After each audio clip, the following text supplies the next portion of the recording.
Pemirsa, puluhan sivitas akademika Universitas Jenderal Sudirman mendesak Presiden Joko Widodo agar mengutamakan kepentingan negara di atas kepentingan pribadi, keluarga, dan golongan dalam proses pemilu. Karena jika tidak bijak, dikhawatirkan akan menimbulkan kericuhan.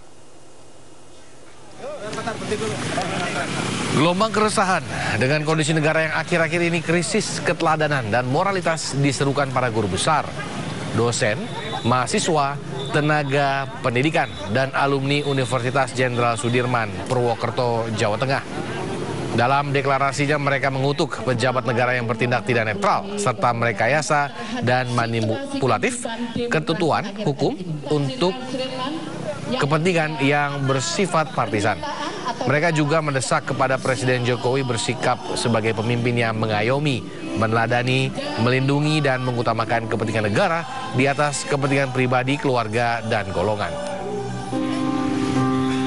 Mendesak kepada Presiden Republik Indonesia untuk bersikap sebagai pemimpin yang mengayomi, meneladani, melindungi, dan mengutamakan kepentingan negara di atas kepentingan pribadi, keluarga, dan golongan. 8. Sebab jika Presiden tidak dapat melaksanakan sebagaimana hal yang dimaksud dalam poin 7, dikhawatirkan akan menimbulkan chaos. Ya, seruan menyelamatkan demokrasi di Indonesia bergaung di bumi Sriwijaya. Sivitas Akademika Universitas IBA Palembang, Sumatera Selatan menyerukan petisi menyikapi keadaan bangsa lantaran prihatin menyaksikan kondisi bangsa jelang Pilpres 2024.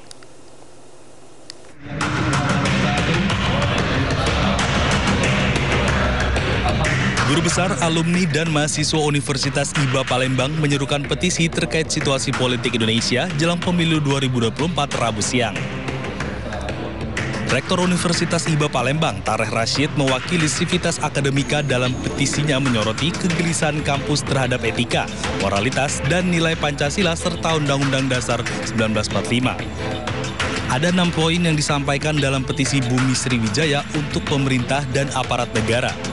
Para sivitas akademika Universitas IBA Palembang mendesak pemerintahan Joko Widodo bersikap netral dan menjunjung tinggi etika, serta tidak mempolitisasi bantuan sosial untuk kepentingan elektoral, dan menggunakan alat negara melalui kekuasaan dengan menaikkan hukum serta konstitusi. Ingin ya, agar di dalam kehidupan bernegara, berbangsa, dan berdemokrasi ini tetap mengedepankan etika. Kalau etika ini diabaikan, maka hancurlah tatanan kita. Kita juga menyaksikan dari kampus melakukan kajian terhadap realitas yang ada di Indonesia. Nah, kita melihat ada gejala-gejala yang justru membahayakan keberlangsungan proses demokrasi itu sendiri, kemudian membahayakan juga untuk membangun negara hukum yang demokratis, berkeadilan, dan bermartabat. Rektor Universitas IBA Palembang pun mengatakan bahwa keputusan penguasa saat ini semakin melenceng dari cita-cita reformasi. Diharapkan kondisi ini dapat dihentikan agar pemilu dan demokrasi kembali ke koridor demokrasi bangsa. Dari Palembang, Bambang Irawan, iNews melaporkan. Ya, ratusan mahasiswa gabungan sejumlah kampus menggelar aksi menyerukan pemilu anti kecurangan di dekat Istana Merdeka. Aksi dilakukan dengan memblokade jalan di kawasan Harmoni, samping Sekretariat Negara.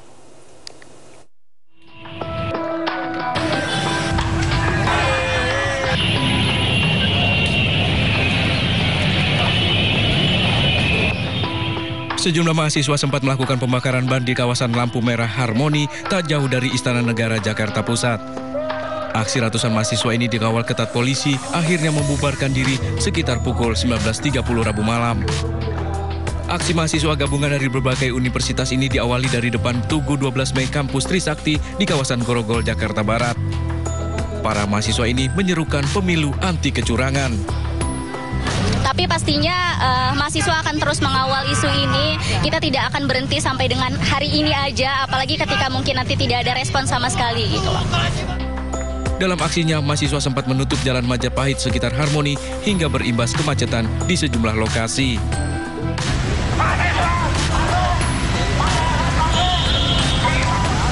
Demonstrasi mahasiswa juga terjadi di depan Gedung Sate Bandung, Jawa Barat, Rabu sore. Aksi berlanjut ke kawasan Jalan Dago, Kota Bandung hingga memblokade jalan. Akibatnya terjadi kemacetan hingga membuat para pengendara sempat terlibat cekcok dengan para mahasiswa yang melakukan aksi. Dari Jakarta dan Bandung, Tim Liputan iNews melaporkan. Gelombang demonstrasi yang menyatakan kekecewaan terhadap pemerintah dan kontestasi pemilu 2024 terus berlanjut. Tak hanya mahasiswa, para akademisi dari berbagai universitas telah menyatakan ketidakpuasannya terhadap pemerintah melalui petisi. Para sivitas akademika menilai demokrasi pada masa pemerintahan Presiden Jokowi telah dikebiri. Untuk itu mereka mendesak pemerintah agar menghukum pihak-pihak yang mengkhianati konstitusi. Nah, kami akan membahasnya lebih dalam bersama Ketua Umum Relawan Perjuangan Demokrasi atau REPDEM, Bang Wanto Sugito. Lalu ada mantan aktivis yang juga Wakil Ketua Umum Partai Garuda, Bang Teddy Gusnaidi, dan pengamat politik UGM, Bang Nyarwi Ahmad. Selamat sore, abang-abangku. Ya, Bang Samuel. Selamat sore. Ya, sore. Maaf nih mengganggu liburnya, tapi saya ingin bertanya ke Bang Nyarwi terlebih dahulu. Bang Nyarwi, ini aksi mahasiswa ini digelar ini mendekati hari pencoblosan sebenarnya. Ataupun tidak hanya mahasiswa tapi juga petisi dari para guru besar itu dilakukan mendekati hari pencoblosan. Kira-kira apa yang akan dihasilkan? Apakah akan memberikan berpengaruh pada elektabilitas salah satu paslon seperti itu atau bagaimana? Ya, yang pertama begini, Bung Samuel, ini kan petisi ya. Ya. Petisi itu salah satu bentuk tradisional ya dari ekspresi demokrasi. Jadi kalau kita ingat gitu ya, demokrasi yang sederhana ya definisinya itu kan government of the people ya, by the people for the people. Nah, senternya itu kan the people, orang-orang. Jadi pemerintahan oleh rakyat gitu kan, dari rakyat oleh rakyat dan untuk rakyat. Nah itu pemimpin sering mengatakan itu. Nah petisi itu kan wujud dari bentuk artikulasi atau partisipasi demokrasi yang sifatnya non parlementer. Nah kenapa muncul petisi? Nah kita konteksnya banyak ya. Salah satunya ini jelas menjelang pemilu. Tapi di luar itu kan berarti masyarakat siapapun termasuk guru besar, mahasiswa merasa bahwa kanal-kanal demokrasi itu dianggap macet atau kurang terbuka ya. Parlemen misalnya cukup mandek lah dalam bentuk artikulasi mereka gitu, dan bahkan pemilu berlangsung gitu ya tidak sesuai dengan harapan-harapan yang melakukan petisi itu yang dianggap sejalan dengan demokrasi. Nah kalau kita lihat hari ini siapa sih sebenarnya yang jadi sasaran petisi itu kan gitu, kita tahu bahwa petisi beberapa kali disebutkan yang jadi sasaran pemerintah gitu ya yang berkuasa saat ini, dan bahkan disebut misalnya Presiden Jokowi kan gitu. Kita tahu di sana kan Presiden Jokowi gitu salah satu mitranya itu diusung kan sebagai cawapres pasangan dengan Pak Prabowo ya. Ini artinya apa? Artinya petisi ini memang diarahkan gitu ya untuk salah satunya bukan hanya mengkritisi tapi mendelegitimasi ya keberadaan pasangan Capres-Capres 02. Nah bahkan juga meragukan kredibilitas gitu ya penyelenggaraan pemilu, apakah itu berlangsung dengan adil ya, demokratis, berintegritas. Nah walaupun beberapa kali tadi dipaketkan kita simak ya Pak Jokowi menyatakan itu ya, tidak berkepentingan ya, meminta semua aparat dan seterusnya itu netral seperti itu. Tapi kan ada juga di sana ya yang menyampaikan petisi itu meragukan itu semua. Nah makanya itu dugaan saya tentu kalau dikatakan itu punya dampak, saya kira ada dampaknya gitu, terutama yang secara umum ya itu ke penyelenggaraan pemilu. Jadi orang meragukan kualitas proses pemilu hari ini ya, dan itu bisa kan punya sasaran ya ke integritas penyelenggara ya. Walaupun kita berharap tentu para penyelenggara selalu netral. Tetapi kan kritik-kritik itu menandai adanya keraguan itu gitu. Terus yang gitu tentu pada masing-masing pasangan calon ini capres ada 3 gitu, spesifik lagi gitu pada pasangan capres 02. Ya, misalnya contoh gitu ya, petisi-petisi ini kan bisa punya implikasi 2 hal. Ya, terkait 02. Yang pertama ya ada kemungkinan bahwa resistensi terutama datang dari kelompok yang menyampaikan petisi, dan bahkan kalau masyarakat misalnya yakin atau sesuai sejalan dengan pemikiran baik dari para guru besar walaupun termasuk mahasiswa, itu bisa juga memicu ya angka golput itu lebih tinggi, paling enggak tidak memilih 02. Itu satu gitu ya. Resistensi. Nah, pertanyaan berikutnya adalah apakah ini memungkinkan gitu terjadi migrasi suara yang selama ini di basis data survei di mana 02 itu dipotret paling tinggi, bahkan ada yang di atas 50% ya hari ini kayak kemarin misalnya begitu. Nah, apakah akan ada migrasi gitu sehingga berbeda? Sehingga kalau dengan logika misalnya 02 melampaui 50%, berarti kan pemilu ini 1 putaran kan gitu. Kalau misalnya terjadi migrasi, berarti pemilu ini tidak 1 putaran. Berarti kan ada kemungkinan 02 dengan berbagai gelombang ini bisa aja gagal melaju di pemenang. Itu kira-kira Bung Samuel. Oke, baik. Bang Wanto, sebenarnya apa yang ingin disampaikan oleh para sivitas akademika melalui aksi yang dilakukan oleh mahasiswa saat ini? Terima kasih Bang Samuel dan rekan-rekan. Jadi sebenarnya protes yang muncul dari publik, baik dari sivitas akademik, baik dari student, baik dari unsur publik lainnya, ini sebenarnya warning. Ini sebenarnya mengingatkan kembali bahwa demokrasi di Indonesia sedang tidak baik-baik saja. Nah, tentu protes publik seperti ini jangan dianggap sederhana oleh kekuasaan hari ini. Mengapa? Karena protes yang disampaikan oleh pihak sivitas akademik, baik guru besar, baik dosen, baik mahasiswa, itu murni tidak bisa didesain, tidak mungkin diskenariokan, apalagi ada tuduhan-tuduhan tanda petik dari 02, seperti yang disampaikan oleh beberapa pihak dari unsur 02, misalnya itu bagian dari partisan. Itu malah meruncing problem, malah meruncing persoalan, karena memang protes publik itu murni melihat ketimpangan kekuasaan dalam proses demokratisasi di Indonesia. Jadi sudah seharusnya saya sebagai mantan aktivis mahasiswa di UIN ya tahun 98 juga itu melihat situasi ini memang betul-betul harus dihentikan ya. Cenderung kekuasaan mempertontonkan keberpihakannya terhadap paslon tertentu, lalu kemudian bagaimana ketika publik memahami proses pengangkangan demokrasi melalui obok-obok Mahkamah Konstitusi, ini kan sudah dipertontonkan publik yang luar biasa, lalu kemudian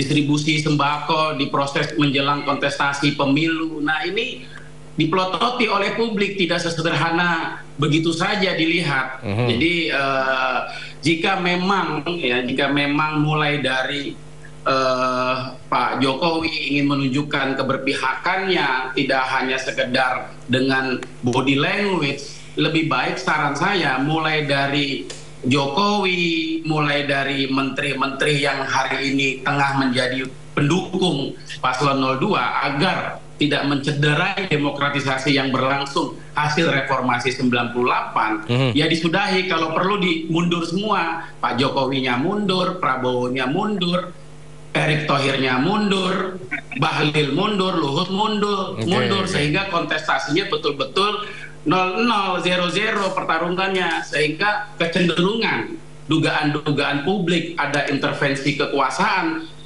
bisa terhindari. Kalau hari ini seluruh kekuatan instrumen yang berkuasa kan ada di 02, sehingga dugaan-dugaan publik itu juga tidak bisa dihindari dan tidak bisa disederhanakan sebagai hal-hal yang biasa saja. Misalnya Bahlil mengatakan protes sivitas akademik itu bagian dari partisan, itu luar biasa berbahaya ya. Gelombang-gelombang perlawanan pro demokrasi itu kan pernah kita alami di era Orde Baru. Bagaimana misalnya situasi gerakan pro demokrasi muncul karena kekuasaan yang intimidatif, karena kekuasaan yang rakus, karena kekuasaan yang marut. Nah, situasi hasil reformasi 98 yang membuka keran demokrasi luar biasa, sehingga bisa menjadikan Pak Jokowi sebagai anak orang biasa dari rahim rakyat miskin bisa jadi presiden. Lalu kemudian hari ini dia di injury time kekuasaannya memberikan contoh yang tidak baik. Ini yang dikhawatirkan oleh publik. Jadi saran saya hentikan Pak Jokowi sebelum terlambat. Hentikan teman-teman yang hari ini di 02 dengan segala kekuatan instrumen kekuasasaannya. Jangan bodohi rakyat, karena memang rakyat ya bukan TK, ya bukan anak TK, pasti gelombang demokrasi, gelombang perlawanan pro demokrasi pasti akan muncul. Oke, saya rasa itu Bung Samuel, nanti diskusinya berlanjut. Oke, Bang Wanto. Bang Teddy, bagaimana responnya Bang Teddy ini terkait dengan banyaknya aksi keprihatinan yang diutarakan para sivitas akademika terus juga mahasiswa terkait dengan pemerintahan Bapak Joko Widodo sendiri? Ya, sebenarnya sih mudah ya kalau menjawab hal-hal ini, tidak sulit. Bahwa mereka bisa berbicara, mereka bisa melakukan aksi, itu kan artinya demokrasi berjalan kan. Jadi sangat lucu ketika mereka turun ke jalan, menyuarakan pendapat, lalu mereka mengatakan demokrasi dikebiri. Itu satu. Kedua, mereka mengatakan kecurangan. Ya, kecurangan itu apa? Kecurangan itu harus dapat dibuktikan kan. Dan ini kan negara hukum. Negara hukum itu silakan kalau memang ada temuan kecurangan ya laporkan ke Bawaslu gitu kalau untuk bicara pemilu. Jadi apa yang disampaikan kan jadinya kalau saya bilang halusinasi semua. Kenapa? Karena sesuatu yang tidak pasti, sesuatu yang mungkin ada keberpihakan, sehingga logika tidak lagi dimainkan, hukum tidak lagi menjadi dasar. Itu yang saya mengatakan. Jadi ketika saya mendengar dua narasumber tadi, saya dalam hati bingung. Ini mereka bicara apa? Tidak ada satupun yang bisa menyampaikan sesuatu yang masuk akal, yang dapat dipertanggungjawabkan. Jadi yang unik itu adalah begini nih. Ketika bicara demokrasi, mereka bisa menyatakan bahwa Jokowi begini, Jokowi begitu. Tapi mereka tidak siap berdemokrasi ketika ada pihak lain melakukan tuduhan yang sama seperti itu. Artinya misalnya begini nih. Contohnya, ya. Ada orang menuduh mereka yang bicara adalah simpatisan. Itu reaksinya seperti apa? Saya nonton tuh kemarin. Saya sempat diundang sama Sindo tapi nggak sempat. Saya pengen sekali kemarin itu dengan Bu siapa gitu. Itu langsung bereaksinya. Langsung mengatakan kalian seperti seperti menghina institusi. Jadi begini nih, ketika demokrasi dijalankan kepada mereka langsung berlindung di balik kata akademi, berlindung di balik kata mahasiswa. Tidak mungkin kayak tadi salah satu narasumber kita bilang tidak, ini murni gitu kan. Jadi main klaim, semuanya main klaim. Main klaim itu adalah cara mereka untuk bertahan agar supaya tidak dituduh balik. Nah, ini kan lucu. Bicara demokrasi, tapi mereka tidak mau menerima demokrasi. Nah, saya membaca banyak hal gitu ya, ketika ada sivitas akademika dan lain-lain. Bagi saya biasa aja sebenarnya. Apalagi ada adik-adik mahasiswa turun, itu kan menyerukan. Kalau menyerukan untuk agar pemilu ini berjalan lancar dan tidak ada kecurangan, itu bagus, saya malah mendukung. Tapi kalau sampai sudah menuduh, waduh, Bang Teddy,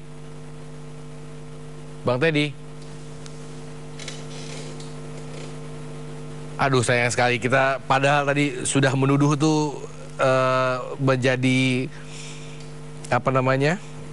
Halo Bang, ya kalau maaf ini nggak apa-apa, di pinggir jalan saya. Nggak apa-apa. Kalau sudah menuduh, itu tadi kata terakhirnya. Ya intinya gini. Saya pengen ini ada dua narasumber lain, sampaikan apa yang kalian sampaikan tadi berdasarkan data dan fakta, ya jangan main klaim lalu ketika orang mau menuduh balik atau menyerang balik, kalian berlindung di balik akademi gitu. Itu nggak baik gitu.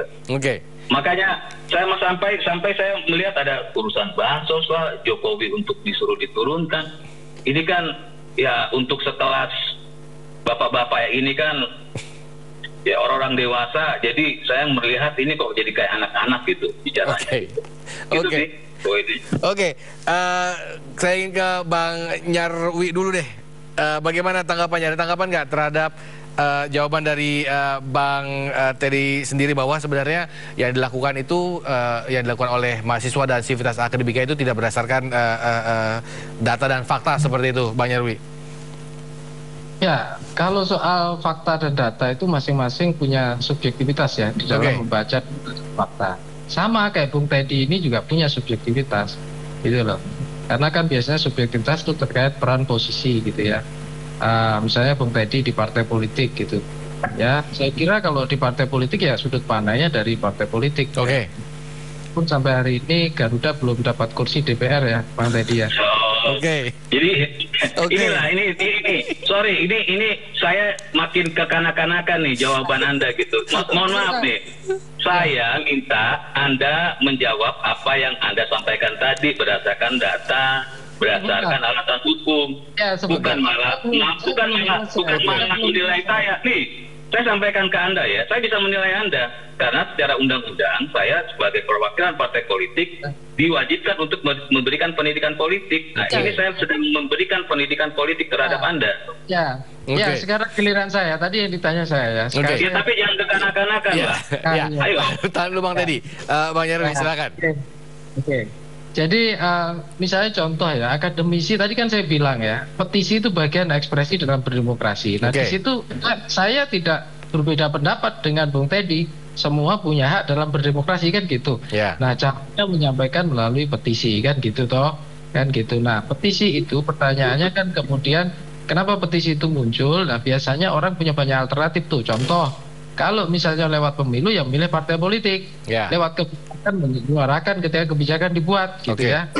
Nah, di luar itu ada alternatif lain, salah satunya petisi gitu kan gitu. Nah petisi ini di Indonesia itu petisi belum banyak berkembang loh, dalam artian belum belum menjadi salah satu opsi opsi yang dianggap luar biasa. Nah seringkali petisi itu disampaikan ya ketika misalnya beberapa kelompok masyarakat dan dari kelompok kalangan tertentu yang kemudian dia ingin menyuarakan hal yang dianggap urgen berdasarkan penilaian subjektif masing-masing. Ya, itu punya ukuran-ukuran dalam menilai itu ya. Termasuk kelompok akademisi yang menyampaikan itu satu. Nah, yang kedua, kelompok-kelompok yang menyampaikan dalam misalnya mahasiswa ya melalui demonstrasi. Demonstrasi itu juga bagian dari ekspresi demokrasi kan gitu.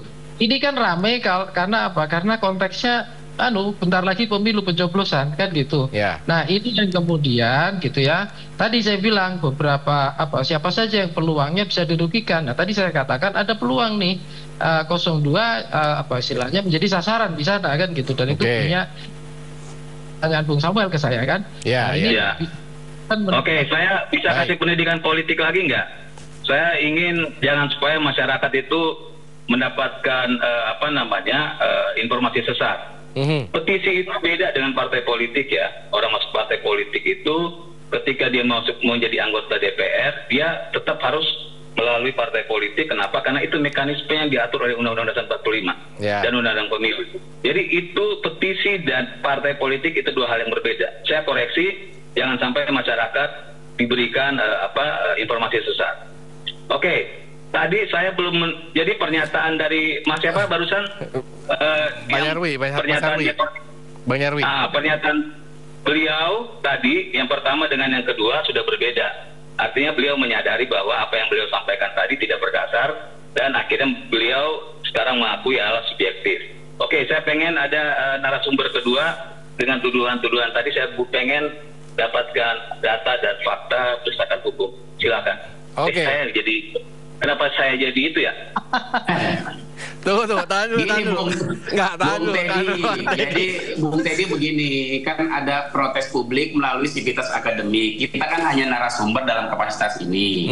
Lalu kemudian tidak bisa disederhanakan protes publik yang kemudian muncul dari beberapa kelompok seperti guru besar, dosen, mahasiswa. Kita kan hanya coba mengingatkan jika misalnya kemudian mereka bertransformasi dari kampus keluar menjadi akumulasi gerakan yang besar, kan yang rugi bukan hanya paslon 01 sampai 03, yang rugi kan bangsa Indonesia. Jadi maksud kita jangan disederhanakan protes-protes. Tidak ada.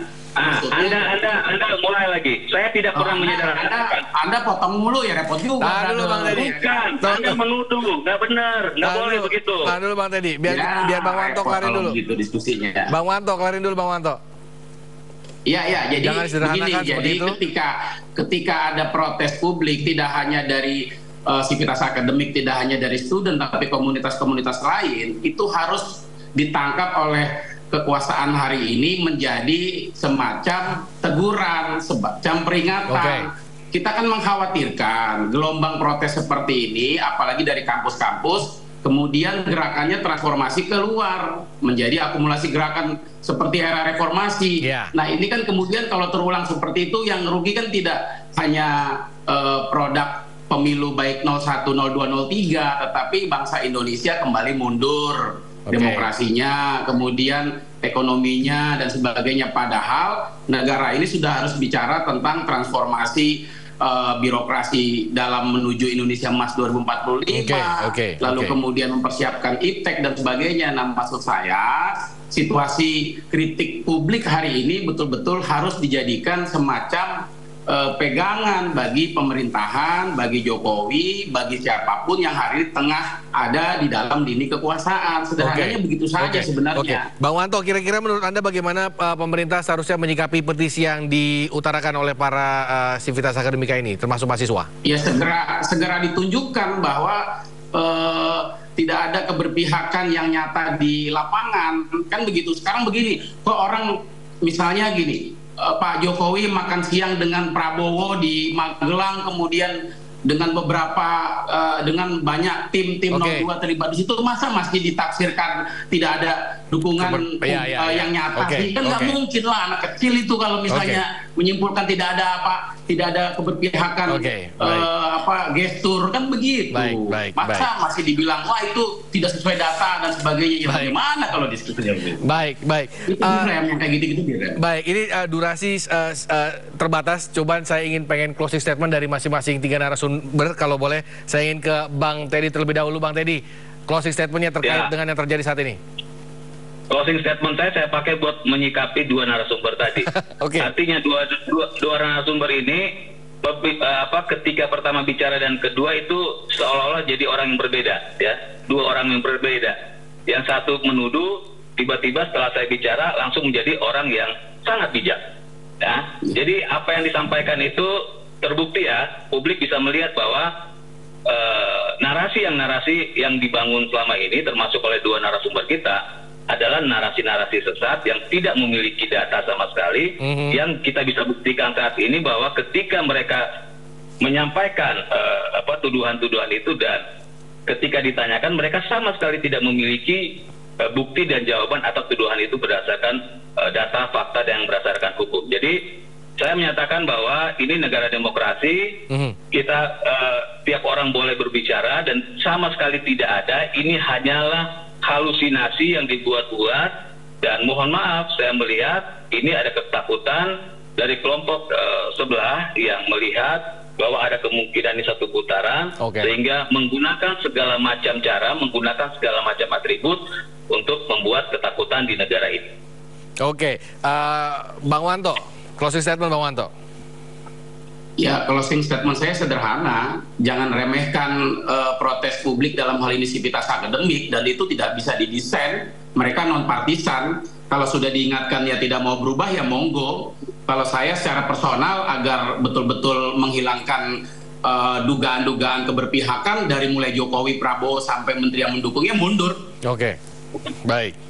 Bang Nyarwi terakhir, closing statement buat dialog kita pada sore hari ini.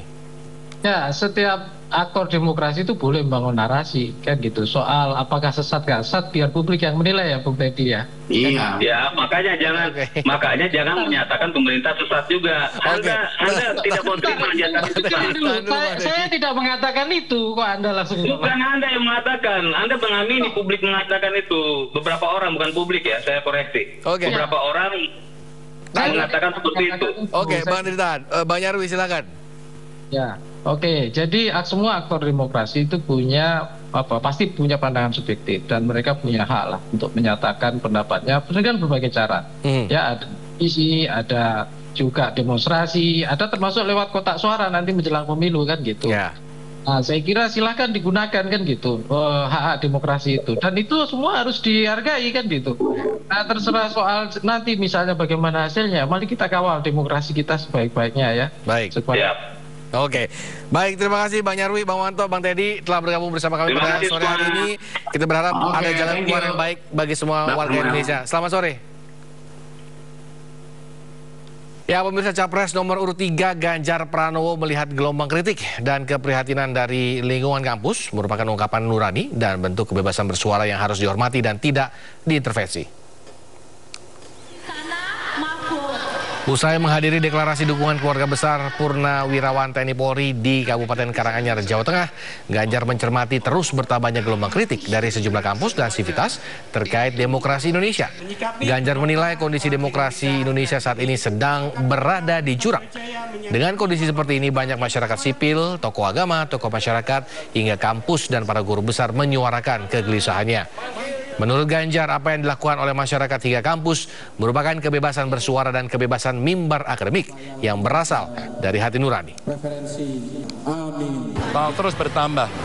Saya hanya ingin menyampaikan saja, demokrasi kita berada pada jurang. Maka masyarakat sipil, tokoh agama, tokoh masyarakat mengingatkan termasuk kampus. Ingat, kampus itu punya kebebasan mimbar akademik. Maka kalau mereka menyuarakan, itu pasti nuraninya yang ada. Nggak mungkinlah orang tua kemudian dikatakan Anda berpihak, ini karena elektoral, menyakitkan buat mereka.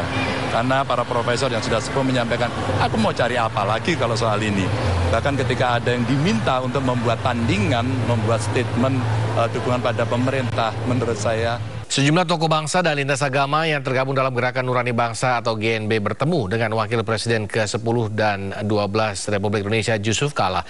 Adapun pembahasan dalam pertemuan tersebut guna mengawal penyelenggaraan pemilu yang bersih, transparan, dan sesuai dengan hati nurani rakyat.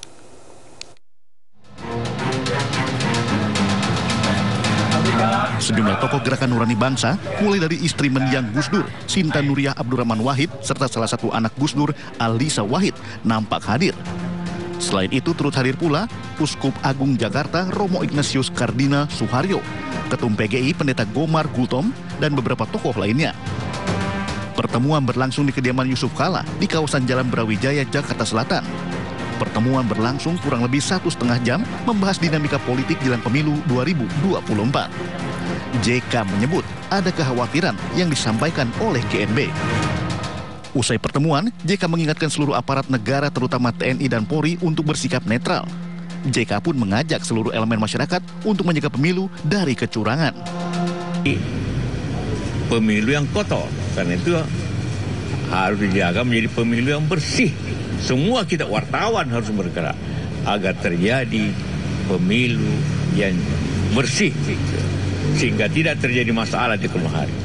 Dan kita memilih pemimpin yang bersih karena hanyalah pemilu yang bersih dapat memilih pemimpin yang bersih. Kalau prosesnya salah, maka pemimpin yang dipilih juga salah.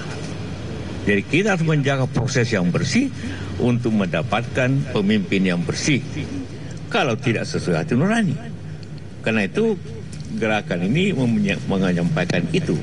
Apa yang dibuat dalam 10 hari? Agar seluruh masyarakat, mahasiswa, jamaah masjid, jamaah gereja, agar turun serta untuk menjaga agar... Intinya dari pertemuan tadi adalah kita akan bersama-sama sekuatnya mendorong pemilu bersih. GNB merupakan gerakan etis dan moral, terutama dalam menyuarakan nurani bangsa, agar setiap pihak selalu ingat dengan cita-cita, tujuan luhur, dan tanggung jawab berbangsa dan bernegara. Dari Jakarta, Yasmin Atania, Rama Romadona, Yudi Richard, iNews melaporkan. Rektor Universitas Muhammadiyah Semarang Unimus mengaku diminta untuk membuat video testimoni positif pemilu damai. Rektor menegaskan tidak diminta untuk testimoni kinerja pemerintah seperti yang ditujukan kepada rektor-rektor serta tokoh masyarakat lainnya. Rektor Universitas Muhammadiyah Semarang, Profesor Dr. Masruki juga diminta oleh polisi untuk membuat video testimoni yang bernarasi positif dengan tujuan mensukseskan pemilu damai 2024. Masruki diminta oleh anggota polisi dari Polrestabes Semarang untuk membuat video, meski mengaku tidak diminta untuk testimoni kinerja Presiden. Sebelumnya sejumlah rektor diminta untuk membuat testimoni kinerja Presiden Joko Widodo dan ucapan untuk mensukseskan pemilu damai oleh anggota kepolisian dari Polrestabes Semarang. Namun hal itu dibantah Kapolrestabes Semarang yang menyatakan hal itu sebagai program cooling system dari Polda Jateng untuk mendinginkan suasana politik.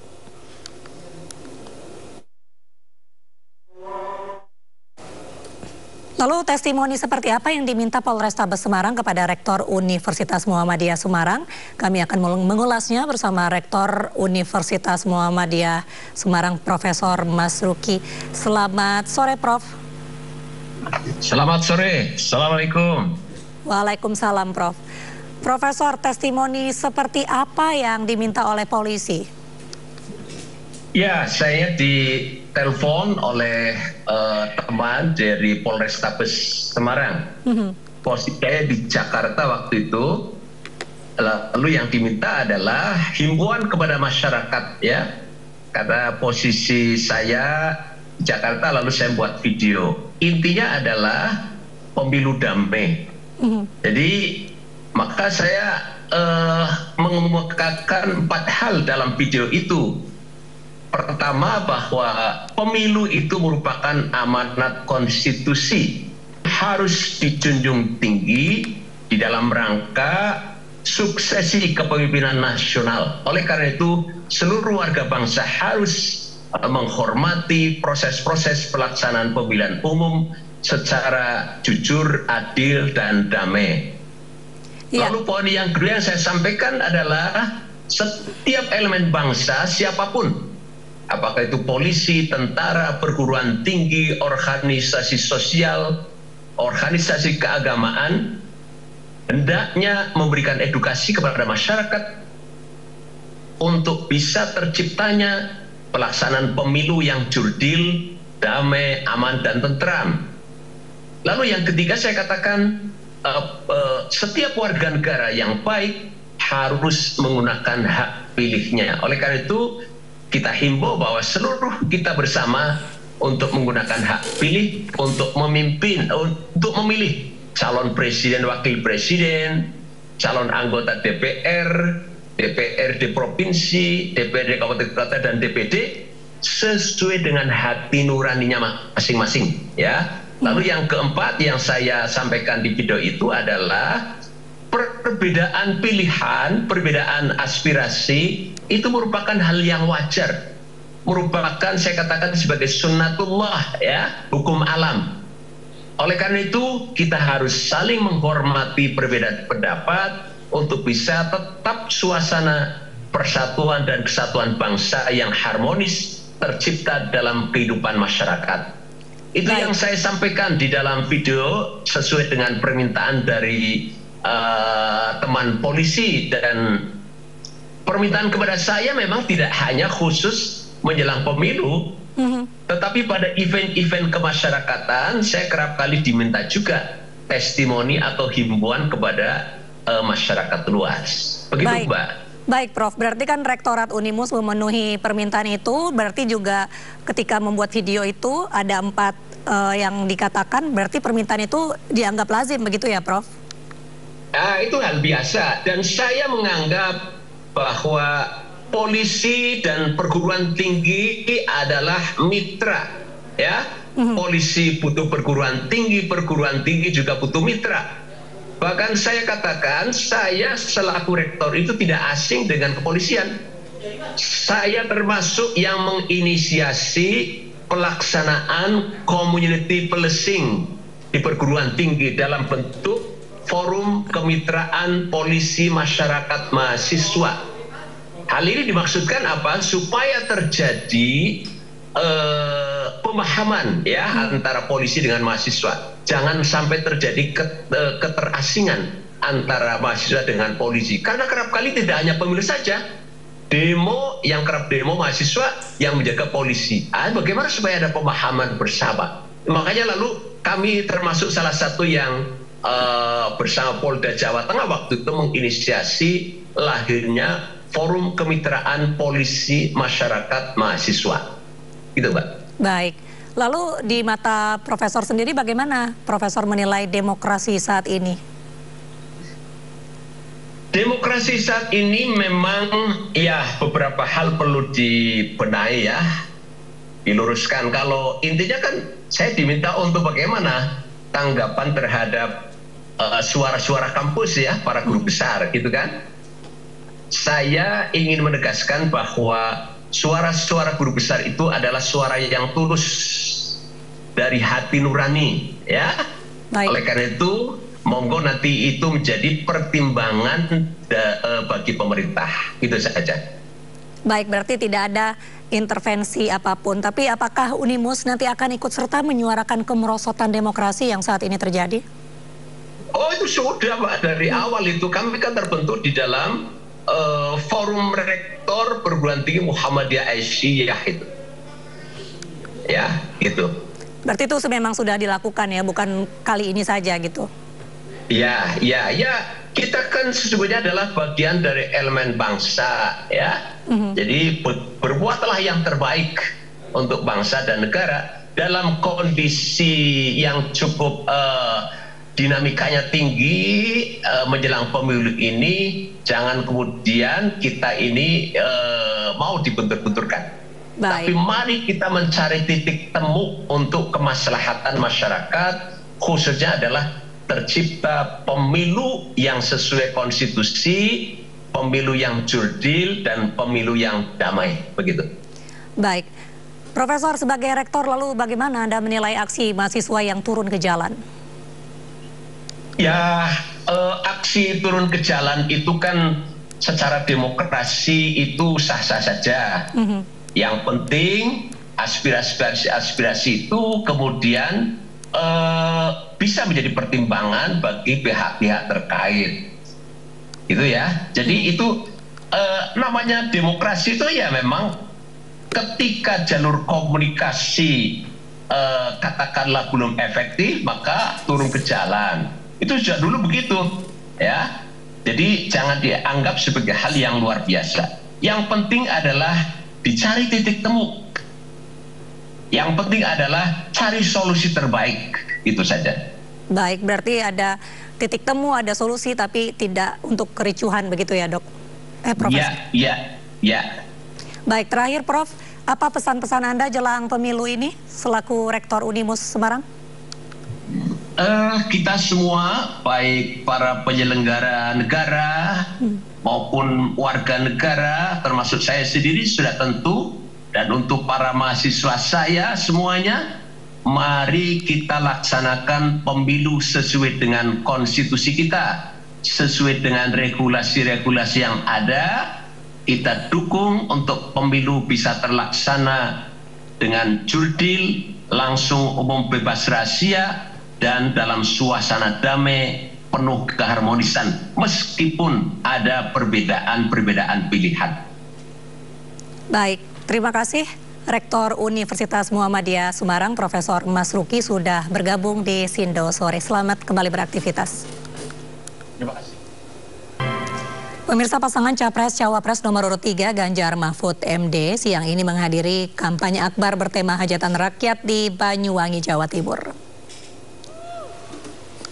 Pasangan calon presiden dan wakil presiden nomor urut 3 Ganjar Pranowo dan Mahfud MD berkampanye akbar bertema Hajatan Rakyat.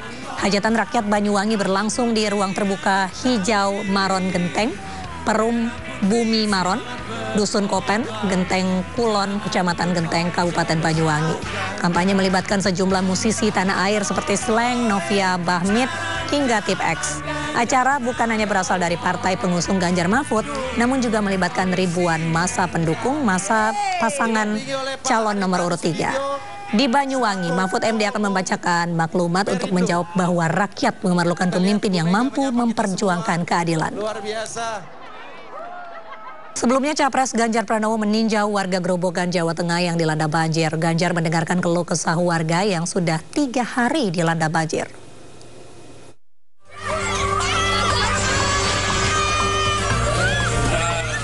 Kedatangan calon presiden nomor urut 3 Ganjar Pranowo ke Grobogan, Jawa Tengah yang awalnya menghadiri kampanye namun tertunda karena Ganjar meninjau terlebih dahulu warga yang dilanda banjir.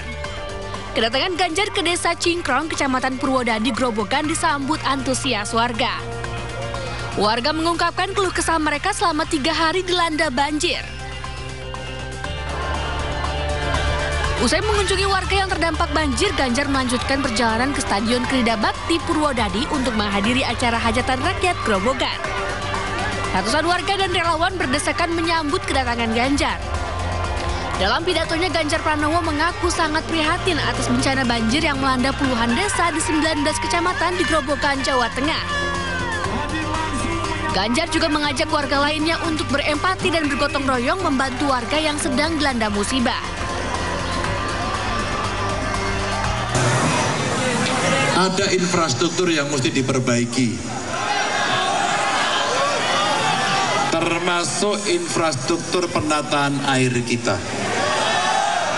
Saya terima kasih Mbak Sri sudah berbicara dengan pemerintah pusat, sudah menyiapkan, dan inilah tugas berikutnya yang harus kita tuntaskan agar banjirnya berhenti. Bapak Ibu, setiap kampanye ada saja yang mau dibicarakan. Tapi kali ini saya ingin membicarakan satu semangat kemanusiaan. Yang berikutnya kita akan mendorong agar spirit gotong royong kita untuk membantu sesama. Dalam pidatonya, Ganjar juga memohon kepada seluruh simpatisan dan kader PDIP serta partai pengusung lainnya untuk berkomitmen mendukung Ganjar Mahfud menjadi Presiden 2024 serta menjaga pemilu tetap damai.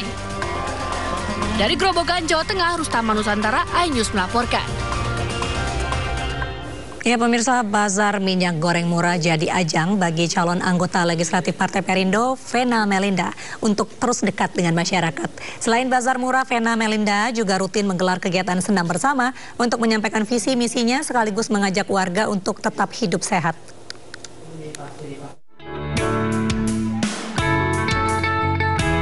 Ratusan warga antusias menyambut bazar minyak goreng murah yang digelar caleg DPR RI Dapil 6 Jawa Timur, Vena Melinda, di Desa Kerenceng, Kecamatan Kepung, Kabupaten Kediri. Kegiatan serupa juga digelar Vena Melinda di 2 titik lain di Kabupaten Kediri, yakni di Desa Tunge, Kecamatan Wates, dan Desa Beringin, Kecamatan Badas. Vena juga melakukan simulasi tata cara pencoblosan surat suara di pemilu 2024. Jadi alhamdulillah satu hari saya bisa membuat daftar 4-5 titik dan alhamdulillah karena banyak sekali permintaan dari masyarakat karena katanya harga sembako mahal ya. Ini sangat membantu kebutuhan para ibu-ibu. Partai Perindo sangat membantu masyarakat. Semoga Partai Perindo jaya. Dalam kegiatan senam sehat bersama di Kediri, Vena Melinda juga menyerap aspirasi warga yang mengeluhkan sulitnya mendapatkan pupuk bersubsidi. Pupuknya sulit mas, cari pupuknya sulit juga harganya mahal. Saya diutamakan dari pupuk kandang. Dalam masa kampanye, para caleg Partai Perindo juga mensosialisasikan program Partai Perindo dan visi misi Capres-Cawapres nomor urut 3 Ganjar Pranowo Mahfud MD. Dari Kabupaten Kediri, Jawa Timur, Afnan Subagio, iNews melaporkan. Partai Perindo Sumatera Utara semakin masif mengadakan bazar minyak goreng murah untuk masyarakat di berbagai kampung, khususnya di Kota Medan. Tingginya antusiasme masyarakat menyambut program itu membuat Partai Perindo optimis dapat meraih kursi di parlemen.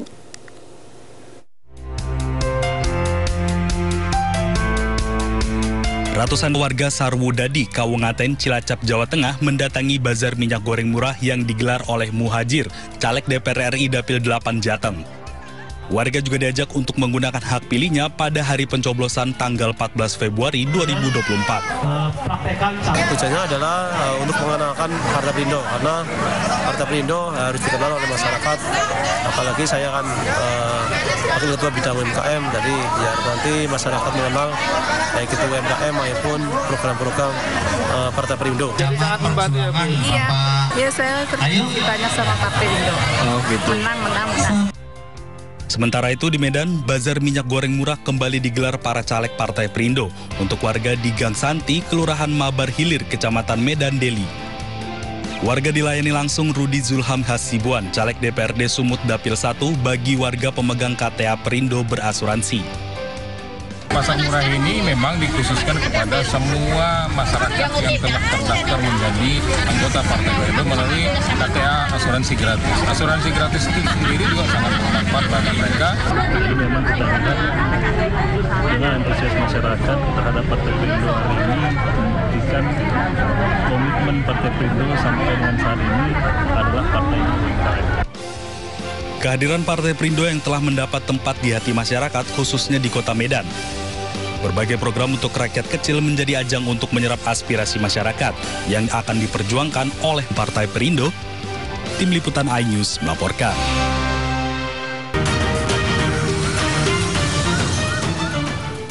Pemirsa, saatnya kita simak pantauan arus lalu lintas sore ini. Kami terhubung dengan Bribtu Cici dari NTMC Polri yang kini berada di kawasan Tamrin, Jakarta. Selamat sore Bribtu Cici, bagaimana pantauan arus lalu lintas dari tempat Anda melaporkan saat ini?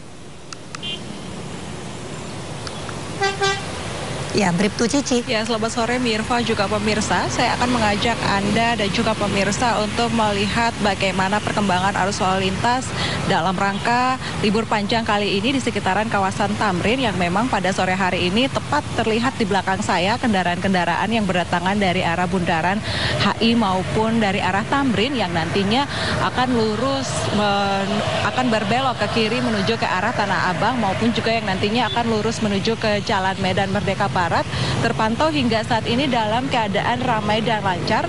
Memang sedikit terjadi perlambatan kecepatan kendaraan dikarenakan adanya penyempitan jalan khususnya dari arah Bundaran HI yang nantinya akan berbelok ke kiri ke arah Tanah Abang juga yang akan lurus menuju ke Jalan Medan Merdeka Barat. Terlihat perpadatan kendaraan juga dikarenakan adanya antrian traffic light, namun selepasnya kendaraan-kendaraan ini masih melaju dengan kecepatan yang cukup normal. Dan untuk dari arah Tanah Abang yang nantinya akan menuju ke arah Harmoni maupun juga yang akan berbelok ke kanan menuju ke arah Bundaran HI juga saat ini sedang dalam keadaan ramai dan lancar, dan juga untuk kendaraan-kendaraan yang berdatangan dari Jalan Medan Merdeka Barat yang nantinya lurus menuju ke arah Bundaran HI maupun juga yang akan berbelok ke kiri menuju Harmoni dan yang akan menuju ke arah Tanah Abang hingga saat ini juga masih dalam keadaan ramai dan lancar. Hal yang sama juga terlihat dari arah Harmoni yang nantinya akan lurus menuju ke arah Tanah Abang maupun yang berbelok ke kiri menuju ke arah Bundaran HI juga sampai dengan saat ini masih dalam keadaan ramai dan lancar. Selain aktivitas kendaraan pada sore hari ini terlihat juga cukup ramai para masyarakat yang datang berkunjung di sekitaran kawasan Monas sendiri. Untuk itu kami menghimbau bagi para pengendara yang nantinya akan melintasi kawasan ini agar tetap menjaga batas jarak aman kendaraan Anda dan juga menjaga batas laju kecepatan kendaraan Anda. Selain itu, antisipasi banyaknya kendaraan-kendaraan berat, kendaraan-kendaraan besar yang mengangkut bahan pembuatan MRT sendiri dan juga para truk yang melintas di sekitaran kawasan ini. Dan kami mengucapkan terima kasih bagi para pengendara yang sudah mematuhi rambu lalu lintas di sekitaran kawasan ini, serta juga kami menghimbau bagi para pengendara yang nantinya akan melakukan libur panjang baik di dalam kota maupun yang akan menuju ke arah luar kota, untuk sebelum bepergian pastikan kondisi fisik kendaraan Anda dalam keadaan layak pakai dan juga bagi pengemudi dalam keadaan sehat. Dan pemirsa, bagi Anda yang nantinya akan mengupdate informasi-informasi perkembangan arus lalu lintas, kami siap melayani Anda. Silakan hubungi call center kami di 15669 atau melalui SMS center di 9119. Selamat sore, demikian informasi yang dapat kami bagikan Mirva, dan selamat berakhir pekan. Silakan kembali ke Anda di studio. Ya, terima kasih Bribtu Cici atas laporannya dari kawasan Tamrin, Jakarta. Selamat kembali bertugas, salam presisi.